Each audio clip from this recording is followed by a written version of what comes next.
En même temps. En même temps. Mais en même temps. En même temps. Et en même temps. En même temps. En même temps. En même temps. Et en même temps.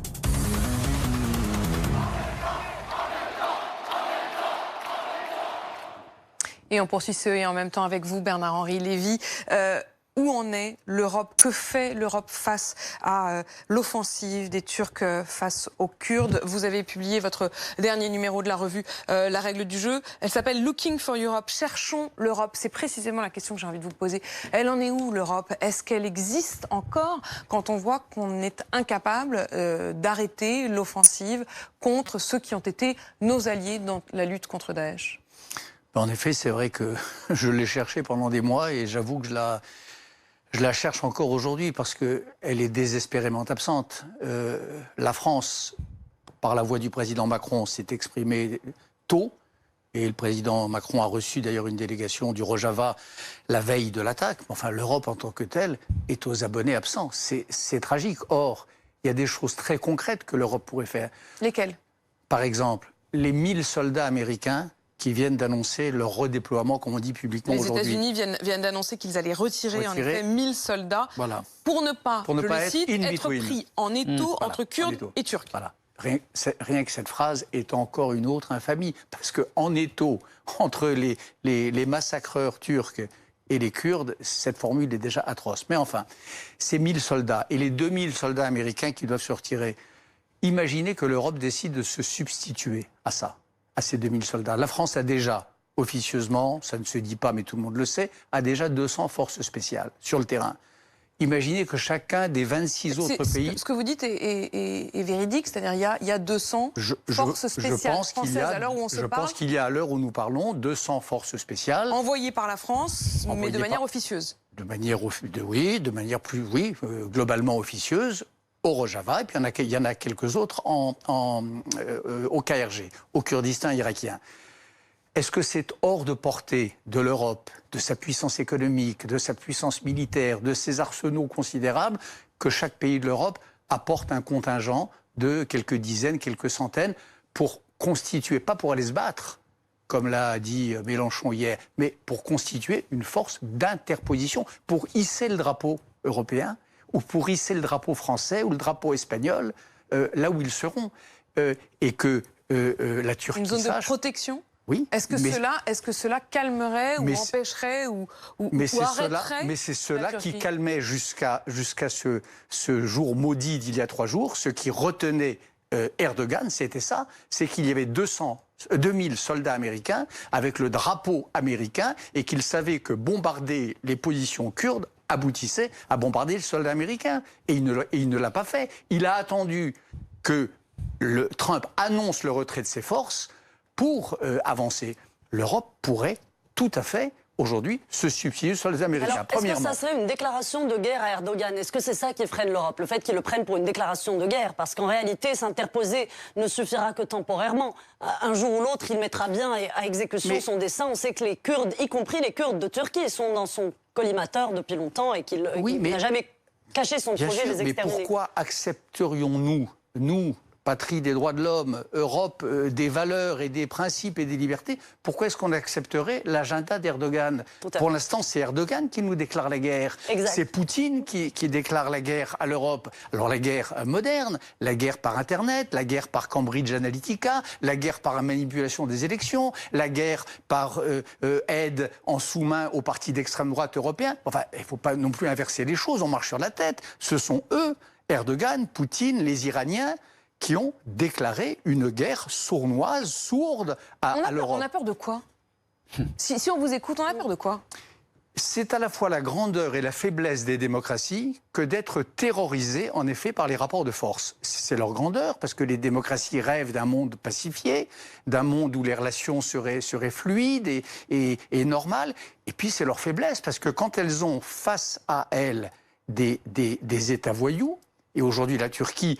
je crois qu'il y a 50 000 prisonniers politiques aujourd'hui en Turquie. Ça s'appelle, et si c'est pas 50, c'est peut-être 30, mais ça s'appelle un État voyou. Les fermetures de journaux, etc. La Russie de Poutine qui a occupé la Crimée, qui intervient illégalement dans l'est de l'Ukraine, tout ça, c'est des déclarations de guerre. Donc quand on est face à ça, malheureusement, il y a deux solutions. Ou bien on se couche, et ça s'appelle Munich, et la tragédie du monde d'aujourd'hui, c'est que nous avons à faire face à un Munich américain. Jusqu'à présent, c'est les Européens qui se couchaient. Aujourd'hui, c'est la grande Amérique qui a donné le signal du mouvement. Ou bien de résister par des moyens intelligents. Juste un mot, vous accablez en effet Trump, et on le comprend parfaitement dans le cas présent, mais au fond, est-ce qu'Obama était nettement meilleur quand on voit qu'au moment où, au début du quinquennat de François Hollande était prêt, une fois que Bachar el-Assad avait dépassé ce qu'on avait délimité comme étant la ligne rouge d'utilisation des armes chimiques, était prêt à aller combattre Bachar el-Assad, les Anglais et les Américains nous ont lâchement abandonné, et c'était pas Trump, c'était Obama.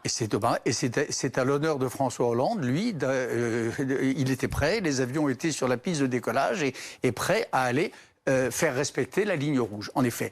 Donc c'est vrai qu'il y a un... Vous avez raison, il y a un mouvement de fond. C'est les Américains depuis quelques années. Nous sommes entrés dans un monde nouveau. Depuis un certain temps, j'ai consacré un livre à ça, où il y a un empire occidental en déliquescence, enfin sur le retrait en tout cas, et où il y a des puissances révisionnistes qui sont en train de renouer avec leurs vieux rêves impériaux. L'Iran renoue avec le vieux rêve impérial perse.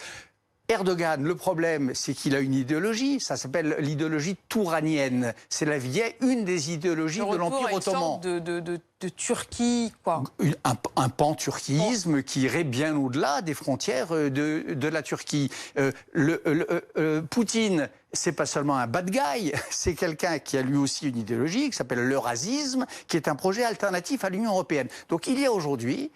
C'est ça, le désordre du monde auquel nous avons à faire face. Il y a des grands acteurs qui ont l'intention de changer à leur bénéfice l'ordre du monde et au détriment non seulement de nos pays, mais surtout ce que nos pays incarnent plus ou moins. C'est-à-dire la démocratie, les droits de l'homme, le respect des femmes et la laïcité. Voilà. Donc c'est ça la bataille. L'Europe... En effet, alors, il ne s'agit pas de porter les choses à leur paroxysme, mais nous avons des mille moyens. Pour rester sur Erdogan, Poutine, c'est la même chose. Poutine la Russie de Poutine est un nain économique, par exemple. Et donc beaucoup plus faible qu'on ne le croit. Erdogan, la Turquie d'aujourd'hui fait 40% ou 45% de son commerce extérieur avec l'Union européenne. Enfin, ça donne quand même des moyens de pression, ça donne des moyens d'action. Alors, on vit face à ces hommes-là comme si on était perpétuellement en situation d'avoir affaire à des maîtres chanteurs. Enfin, non, on le sait, on le répète tous on ne cède pas au chantage. Mais alors, qu'est-ce qu'on peut faire? La question est posée à chacun d'entre nous aussi, d'une certaine façon. Il y a eu une manifestation à Paris hier. Vous y étiez. Il y en a une autre d'un autre ordre demain soir, puisque c'est un match de foot France-Turquie. Et c'est pas n'importe quelle équipe de Turquie, puisque lors de sa dernière victoire, elle l'a célébrée par un salut militaire qui était représentait une allégeance à Erdogan. Alors, est-ce que vous avez un message à faire passer à notre équipe de France, à son entraîneur, le dire comment jouer contre cette équipe-là? Écoutez, c'est pas un message, mais ce que je voudrais dire en effet, c'est que ce qui s'est passé face à l'Albanie, au premier but marqué par l'équipe turque contre l'équipe albanaise, c'est-à-dire le salut militaire en hommage aux massacreurs qui aujourd'hui nettoient le Kurdistan. Ce geste-là, si jamais il est fait demain au Stade de France, c'est aussi grave, c'est de même nature que les banderoles homophobes ou les banderoles insultantes de toutes sortes qui ont défrayé la chronique à juste titre il y a quelques semaines. C'est inacceptable. Et ça mérite, ça, en effet, moi je ne suis pas un supporter, je maîtrise mal tout ça, mais ça méritera certainement de la part de celui qui sera maître à bord, capitaine à bord, c'est-à-dire l'arbitre, les représentants de la FIFA, ils ne pourront pas dire que le sport et la politique ne doivent pas se mélanger. J'espère, je prie vraiment, pour que demain nous ne voyions pas les supporters turcs lancer des slogans, siffler la Marseillaise par exemple. On peut imaginer ça. C'est vrai que oui, je n'y avais pas pensé, mais ce match de demain c'est un moment où on peut voir des choses. J'espère que les joueurs français et surtout que les autorités de la FIFA, c'est elles qui seront concernées, ne s'abriteront pas derrière la langue de bois habituelle, que après tout l'homophobie ça fait partie de la culture des vestiaires et ainsi de suite. Ben non, l'homophobie est condamnable et inacceptable. S'il y avait des gestes de solidarité avec les massacreurs du Kurdistan, ben il faudra suspendre le match.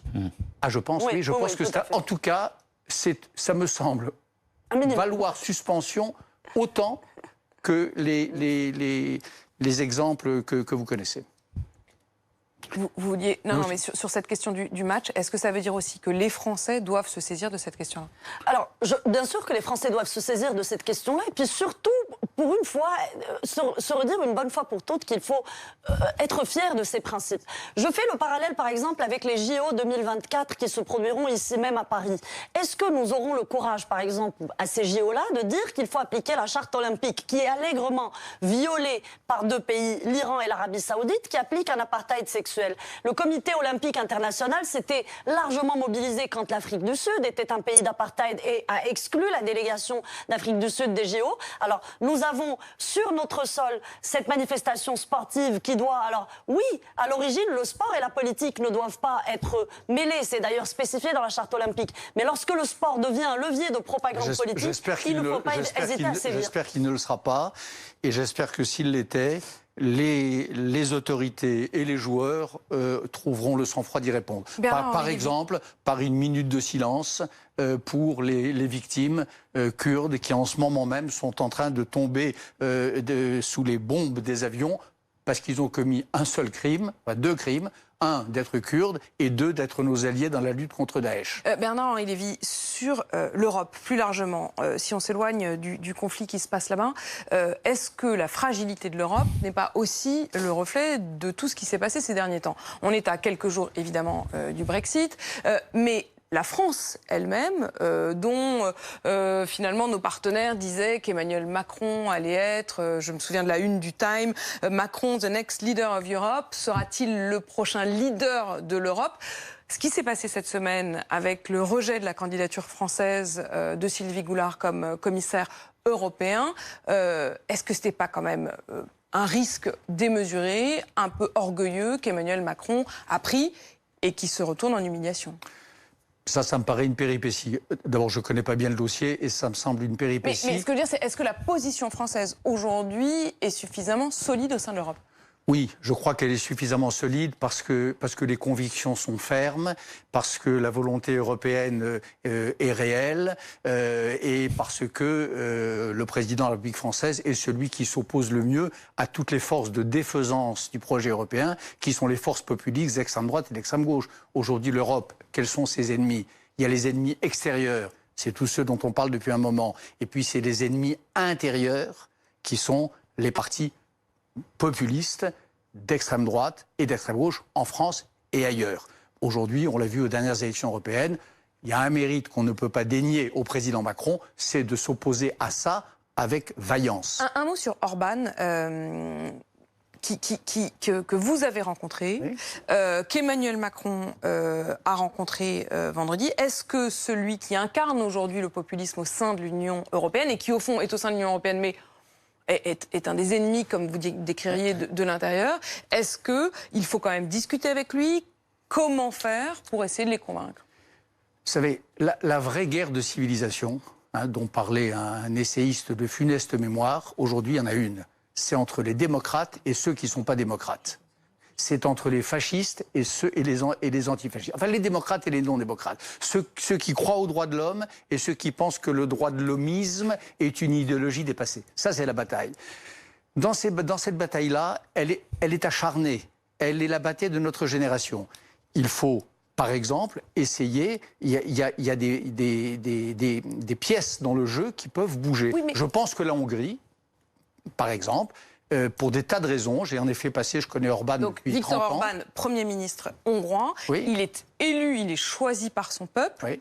ça veut dire aussi, je veux dire, on peut juger, nous, Ça veut d'ici. dire qu'il arrive au peuple, de se tirer une balle dans le pied, il arrive au peuple de croire défendre leurs intérêts et de défendre leur servitude. Ça, c'est une histoire qui est vieille comme l'histoire de la Quand vous philosophie. rencontrez Viktor Orban, Oui. que vous êtes en Hongrie, qu'il accepte de discuter avec vous, d'abord, qu'est-ce que vous lui dites et qu'est-ce qu'il vous répond? Eh bien, je lui dis deux choses. Alors, si vous voulez, tout ça est raconté, c'est pas... Dans c'est pas- votre vie, hein, la règle dans, du dans jeu. la règle du jeu. Je lui dis, que le jeune homme qu'il a été et que j'ai assez bien connu il y a 30 ans a honte de celui qu'il est devenu.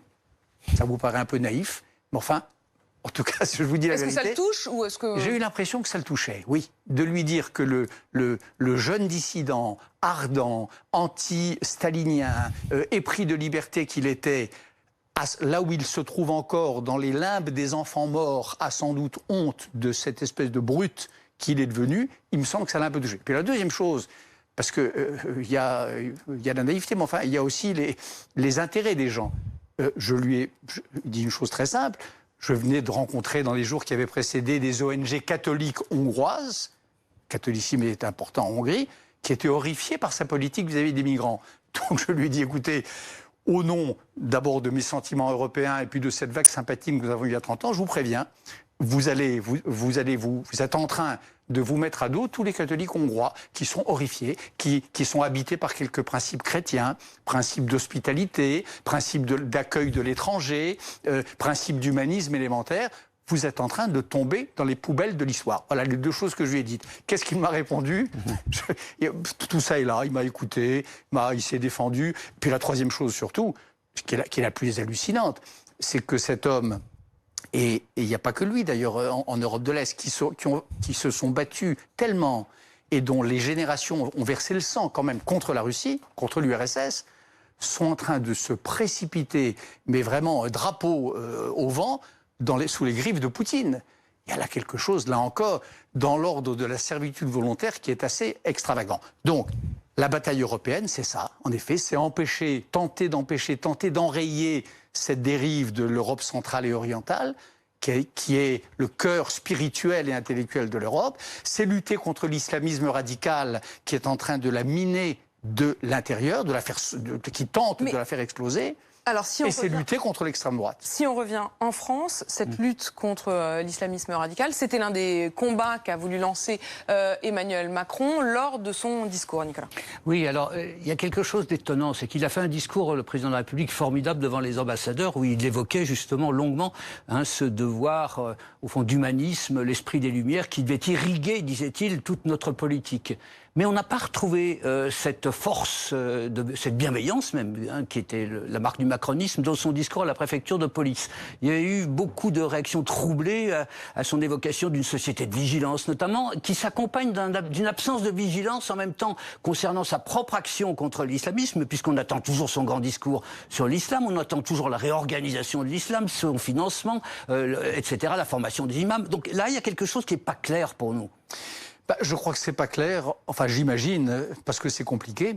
Toutes les tentatives qui ont été faites jusqu'à présent de réorganisation de l'islam de France, elles n'ont pas fait seulement pchit, elles ont créé une situation pire que le mal qu'elles étaient supposées guérir, puisque ce sont souvent les organisations les plus radicales qui en ont pris le contrôle. Donc je comprends, si c'est ça la raison, qu'ils s'y prennent à deux fois avant de...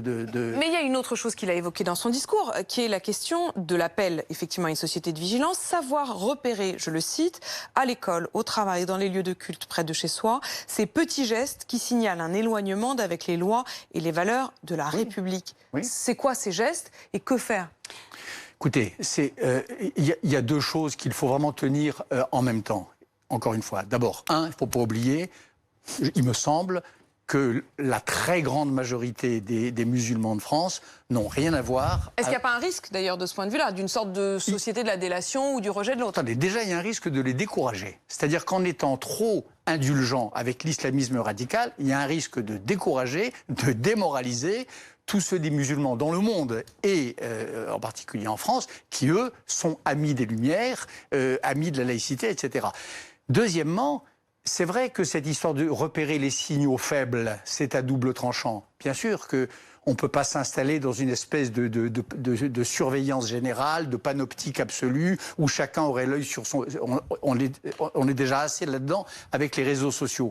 Mais en même temps, il y a des signaux qui ne sont pas si faibles que ça. Il y a des signes qui ne sont pas des signes religieux, qui sont des slogans politiques. Porter un burkini sur une plage, par exemple, ça a l'air de rien. C'est un slogan politique. Pardon. Bien sûr, vous, c'est un slogan c'est une politique. affirmation, c'est une affirmation politique. C'est une façon de se réclamer d'un camp. C'est une façon d'endosser, de valider une conception des rapports entre les hommes et les femmes, une conception de la supposée impureté des corps des femmes face au corps, qui participe de l'islamisme radical. Donc je crois que c'est contraire aux valeurs républicaines et que on a trop pinaillé, on s'est trop empaillé sur ce genre de débat. C'est des choses très importantes. Et là, c'est pas des signaux faibles, c'est comme des slogans. C'est comme des étendards, quoi, pour vous. C'est comme des gens qui viendraient à la sortie d'une école avec une médaille fasciste ou avec un trophée. Tout à fait, puisque le burkini et autres accoutrements, barbe au nombril, etc., sont finalement des outils de marquage visuel de ce fascisme islamique qui, d'abord, valent à ceux qui n'adhèrent pas. Dans les pays où ces outils sont imposés par la coercition, ils leur valent des châtiments parfois corporels. Et seuls les islamistes européens, finalement, veulent nous faire croire que c'est le fait d'être un musulman normal. En fait, seuls eux font, par exemple, de voilée et musulmane un pléonasme. Et d'ailleurs, j'aimerais revenir sur ce hashtag nauséabond, hashtag dénonce un musulman qui a suivi le discours du président, où on a vu foisonner des photos, par exemple, d'étoiles jaunes où il y a écrit muslim. Moi, j'aimerais dire à ceux qui ont lancé ce hashtag que ce sont eux qui sont en train de nous dire que Michael Harpon n'est pas un égorgeur islamiste mais un musulman. Comment peuvent-ils, dans une France où les Français de confession musulmane sont des citoyens de plein droit, où ils jouissent de leur liberté, comment peuvent-ils nous dire qu'ils risquent l'extermination et qu'ils sont voisins du sort des Juifs dans les années 30 et 40 ? Moi, je crois que ne serait-ce que par égard et par respect sur la très très grande majorité des musulmans de France qui ne veulent pas entendre parler de ce langage-là, ce genre de procédé victimaire. Mais évidemment, le not in our name. Vous savez, il y a 3 ans, pas en notre nom, non, des foules de musulmans anglais sont descendus dans les rues pour dire pas en notre nom. Les attentats djihadistes qui viennent d'être commis, nous les condamnons, nous les réprouvons. Nous n'en sommes pas. Nous ne sommes pas de cette secte des assassins. Ce faisant, ils ne se sont pas stigmatisés, ils se sont désolidarisés. Ils ont affirmé leur appartenance fervente pas la République, au lien social-démocratique. Et cela est beau et cela doit être encouragé. Et quand on manifeste notre faiblesse vis-à-vis des autres, des islamistes radicaux, je pense qu'on décourage cette partie-là de nos concitoyens. Merci beaucoup Bernard-Henri Lévy d'avoir été avec nous ce soir Et en même temps, je rappelle la sortie du dernier numéro de votre revue La Règle du Jeu. Elle répond ou elle pose cette question. Looking for Europe, cherchons l'Europe. Merci à vous d'être venus. Merci bien sûr Zineb et Nicolas.